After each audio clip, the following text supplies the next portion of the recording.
Ready? 3, 2, 1, go. What is going on, guys? Welcome to the first episode of the Champions for Life podcast.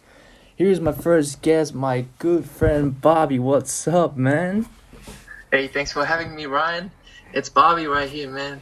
Yo, I'm ready. Yeah, I'm excited, man. Like, we've been talking about it for a long time, but finally I got you, man. This is For sure. Yo, guys, check out this man right here. This is future successful businessman and entrepreneur, dude. Like, this one is a big shot right here. All right, so today we're gonna talk a bit about gym. We're gonna keep it light today, fun and relaxed. We're gonna talk a bit about gym stereotypes and general workout culture in college. So let's start with one big question. Like, we always think about it when we go to gym. Like, what is our purpose? Our general purpose of going to gym. Like, for me, I think my purpose is to get stronger. Get healthier. I mean, it's kind of cliche, but this is my purpose. But I think other people nowadays, they go to gym for a lot of different purposes. Maybe to get girls, maybe just to stay healthy, or maybe it's a goal. Maybe they're into bodybuilding or powerlifting or so. But I think these are the purposes.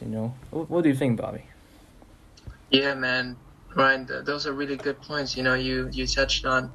I think, in my experience, as a college student, I've been hitting the gym because of my friends, I have a couple of friends who are, really gym buffs, and, they want to get, all buffed up and, swole. So, they believe they'd be more attractive or something like that. Yeah. And, I just go tag along, and, a few times later, a few moments later, you become addicted to it somehow. And, that's how I caught on to it. But, I think, overall, there's a bigger purpose in that, right? Yeah. Not just the social aspect, but also, like you mentioned, the health aspect, right? Yeah. And, I think also importantly, it's the mental aspect, I mean, think about, as a college student, you need a lot of mental energy to get through, your day, right? You have 6 or 7 courses, some of us, and you have to balance different activities, jobs, maybe, student activities. And, it can get, a lot of pressure onto you, and, you need a place to release all of that, pressure. And, the gym is a great place to start. Another reason is, it's also, it strengthens your mind. The more you practice your muscles, right? Because when you go to gym, right, you're hitting all your muscles if you do the right exercise, especially doing weight exercises. Yeah. You're hitting all your muscles, and those really build up your strength, your ability to endure, troubles, hard, how do I say that? That feeling when you get that muscle tear, that feel like the body got fired up, we want that. That's what I'm talking about, man. Yeah. And it trains you to be, tough, Exactly. Be like a rock, and so like when something in class, you face something hard in life, in your job, you can face it more easily. Exactly. With that gym experience, I think. Yeah, that one rep more mentality, is like, oh, I feel kind of tired right now, but it's a physically tired, but like mentally I'm not done yet. So it's like that 40% rule that the Marines are always talking about. We train that in the gym, and so like we translate that to a workplace or classes. It's like, oh, if I can do that rep, like why can't I study a little bit more? So it's like or similar to the you heard of the 1% marginal rule? Oh, tell me more about it. What's that? Tell me more about it. Oh yeah, it's one of those principles used by the most excellent people in the world, including athletes, military commanders, and top business leaders, right? They use this rule, which means that 1% at a time, you set up a really big goal. For example, you're gonna win the Olympics. And you of course, there's a really big goal. Not everyone can get into the Olympics, right? Yeah. So you have to train really hard. But if you train really hard all at once, you're gonna experience burnout, right? You're not gonna make it. You're gonna be down. You're gonna be depressed. You know what I'm saying? Because you know in your mind that there are other people who are doing the same, and they'll beat the fuck out of you. Yeah, exactly. So Talking the about 1% rule says that one step at a time. Yeah, exactly. Over time, think about you seen a juggler before? A juggler, how can a juggler juggle 10 bottles? You seen in the streets or something in a talent show. How can they do that? Yeah. It's start with one bottle. They start with 2 bottles, start with 3 bottles, and so on and so on. Yeah. And so that's the 1% rule. You start slowly, but you always keep improving day by day, day in, day out. You never lose. Consistency, man. Patience. Progressive overload. You keep putting little effort day by day. Day by day, it's man. It's like building wealth. Exactly. Mm-hmm. But yeah, talking about it. I mean, the competition, that we face, not only within ourselves, but in college when nowadays working out is just normal thing. I mean, everybody's so buff and strong. I mean, the competition is tough, but there's one area of competition that really gets me. It's we all we want to be the best. We want to get the most attention, especially from the opposite sex. It's just normal thing for a 20-year-old. I mean, you want to get so it's like I'm wondering what is that one physique that's gonna do the best job in that in attracting the opposite sex. There are a lot of theories out there. The powerlifters gonna say, if you're strong within, I mean, I don't care if I only do bench press or squats or deadlifts. I mean, I'm good to go, dude. Or they may not even care about the attention from the opposite sex. The bodybuilder is gonna be like, they're the most balanced. They got the most balanced physique. They got the most toned physique, and that's gonna do it. I mean, I agree with them actually. I think the bodybuilder type of physique is gonna do the job well because, I mean, if you got like a strong man, like a big guy, he's gonna look too intimidating, And if you look too skinny, or let's say some long distance runners, they're fit though, but is that the mainstream type of physique? So I don't think so. But nowadays, as of today, this day and age, I think the bodybuilding style is gonna do the work. Right? That's the type of workout that you do, right? The bodybuilder type, yeah. Yeah, man. I try very hard, to keep up to that mode, that bodybuilding, physique, right? Yeah. But I think overall it's really stereotypical, right? I mean, we're in reality we're all beautiful, we're all beautiful in our own ways, Beauty is in the eye of the beholder, right? Oh, for sure. It's very it's yourself. You're beautiful by yourself. So never let anyone get you down from that. But that doesn't mean you shouldn't improve or do some exercises that will help you build more more muscles. Yeah. So that's what I'm aiming for. When I work out, I want to preserve my muscles, right? You don't want to have muscle atrophy or remember a couple of years back, I know it's old school, but remember the challenge when we did with the ice bucket, we poured over ourselves and recorded, right? ALS, friend record, ALS. Yeah. That's a serious disease of the muscles, so by working out, I believe I'm alleviating some of those problems in the future, For sure. So would you say that the physique that you're shooting for is the one that you feel most confident in, the one that you feel like you own it, the physique that you own it? It doesn't matter what it is. I mean, we're all amazing, we all look good, as long as we feel confident or we feel like we own it, you know. Is that the one that Exactly. you're shooting for? As long as you feel comfortable with yourself, you know. Yeah. And but you know, it has its perk in the gym, you know, and having, you know, a certain type of a body frame, right? That the general public prefers, right? It's Mm. I mean, it's stereotypes. It's what people, you know, who don't know a lot, you know, agree to together, right? Mm. So it doesn't mean it's right, you know, what everyone thinks, but it's generally agreed upon, right? It's the populace, right? It's popular among the Yeah. people. So you know, for example, you know, bodybuilding, you know, this whole trend, it started back in the, you know, in the 70s, you know, really the big name that I can call out is, you know, Arnold, yeah. the Arnold Schwarzenegger. That's right, Yeah. man.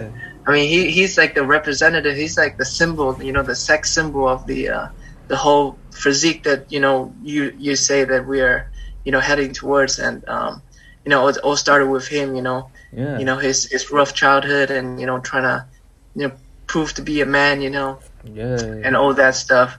But at the same time, if you look at it in the bigger context, you know, it's a whole cultural phenomenon back then, you know. Sure. The 70s was marked by, you know, right, STDs and older drugs and acid, and think about you know, rock and roll, think about, you know, civil rights, think about, you know, different crazy things, you know, like It's a drugs, cultural money, thing. and all that stuff. Yeah. So it's a cultural phenomenon. People are frail when they take drugs. You know, they drink alcohol, they become fat. You know, Yeah. they're lazy. You know, Yeah. the economy is, you know, not that great, right? Yeah. And then all of a sudden, you know, Arnold Schwarzenegger comes in, you know, with his, you know, signature, like, you know, stance, and and, you know, he flips the whole scene, and transforms it into something great, you know. Even Hollywood, you know, caught on, and you know, trying to carry on that trend. Yeah, and it's still really popular great. today. I mean, it's just amazing. It's still a legend. People still worship him. You know, people still trying to be like him. You know, so Yeah, for sure. And but, you know, my point here is that it's all based on, you know, the context and how much you understand. You know, there's no one perfect, you know, universal answer for this. You know, what's the perfect yeah, physique? You know, yeah, but, you know, if you talk to me, you know, I'll probably say, you know, a mesomorph would be perfect, which is like, you know, an inverted triangle. yeah, You know what I'm saying? yeah. Like, you know, you have the big chest and, like, you know, small abs. You know, like more like yeah, Exactly. that's pretty, you know, modern right now, Mm-hmm. and especially with the trend that's going on in environmentalism. You know, people, you know, eat less, right? They're more conscious about what they eat and stuff like that. So Yeah, who knows? I'm here to say, Maybe in 10 years or 20 years, you know, the cottage scene is gonna be like everybody's gonna be doing like CrossFit. You know, everybody's gonna be like vegan. Everybody's gonna be like so small and lean. You never know. Maybe the bodybuilder type, maybe the, you know, this Arnold, the Frank Zane, the Frank Colombo, all those people, like, it's not gonna exist anymore. You know, so you're right. I mean, the physique that is just is shaped by the culture, and it it could be anything. So there's no definite answer to that, I think. So exactly. I guess the message for all is just to believe in yourself, because the only constant is yourself. I mean, your values. So So, man, love yourself. well said, man. Well said. Now, it brings us to the final topic. I mean, this one is, you know, sometimes when you think about this topic, you know, it feels like, oh, maybe I could have done better. You know, yeah, I think you're right. I mean, my standard is a little bit too low. I mean, I gotta rethink. You know how I see, you know, the opposite sex, or maybe it's just, you know, like the value. You know, like, what do we want from, you know, from girls, or what do we want?